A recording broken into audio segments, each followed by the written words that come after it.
Hey YouTubers, Muskrat Jim here, and today I just want to show you the sled that I got. In one of my previous videos I was wearing a heavy backpack out in the woods, and since I was on snowshoes, that extra weight made me sink even deeper into the snow, and it was making it really difficult to get around. So I went out and got myself a sled, and the idea being that I can put all of my gear on it and just pull it along with me to make it easier for me to walk on snowshoes. So I made some modifications to it, and I just want to point them out to you now. Okay, so first of all, I put a couple of skis on it.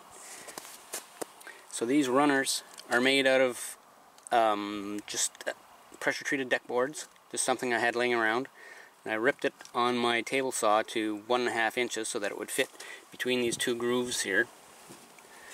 And I tapered the end off at about, I don't know, 30 degrees or so. And I also attached these modular shelving brackets to it as well.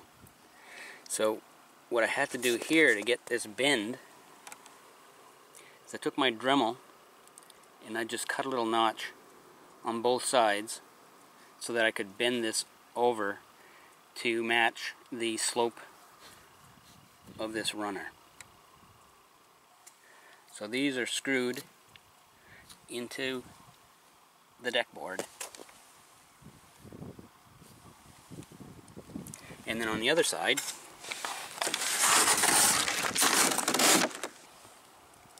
I've got these screws going into the deck board as well.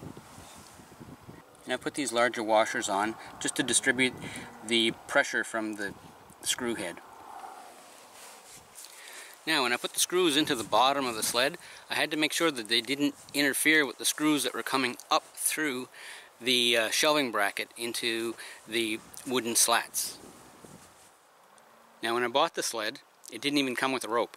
So I had some rope lying around, just some cheap nylon rope that I bought at the dollar store that I wasn't using for anything else because the knots don't, well, because it's nylon, the knots don't hold very well. So I really wasn't using it for anything. So what I did is I drilled a bunch of holes in strategic locations around the perimeter of the sled. 2 here, 2 here, 2 at the back, 2 here on this handle, 2 here.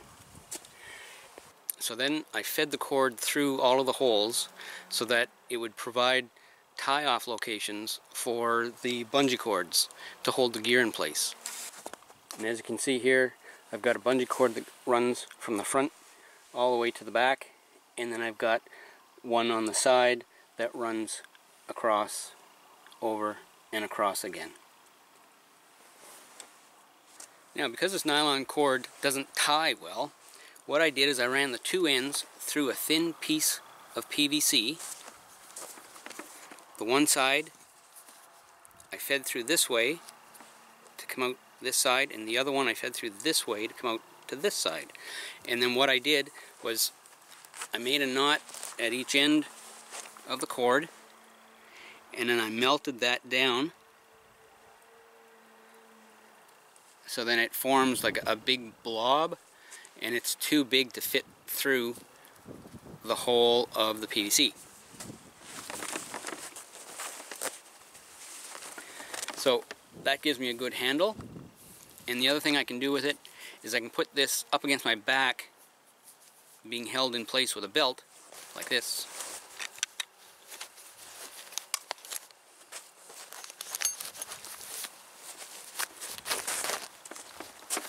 So that goes back there.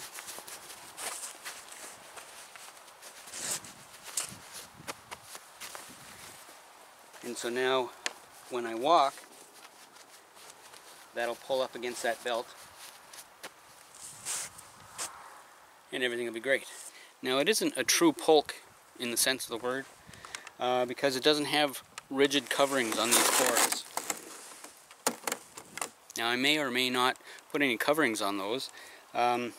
Most of the time where I'm going, it's usually flat surfaces. I don't have to climb hills for the most part, so there's no real fear of this overtaking me and then crashing into the back of my legs or whatever.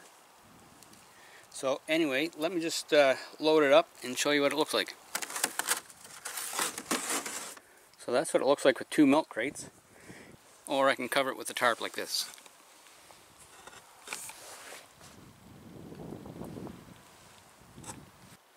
So next year I may go ahead and put PVC tubing on those cords to make it more of a traditional pulk. But until then, I think this is going to suit me well.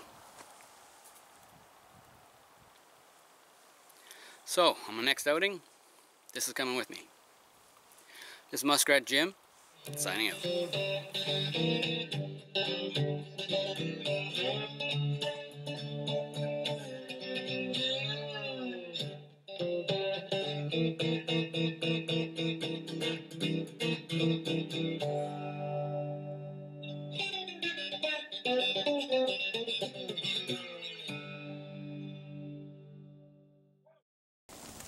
For more muskrat survival videos, be sure to like, comment, share, and subscribe.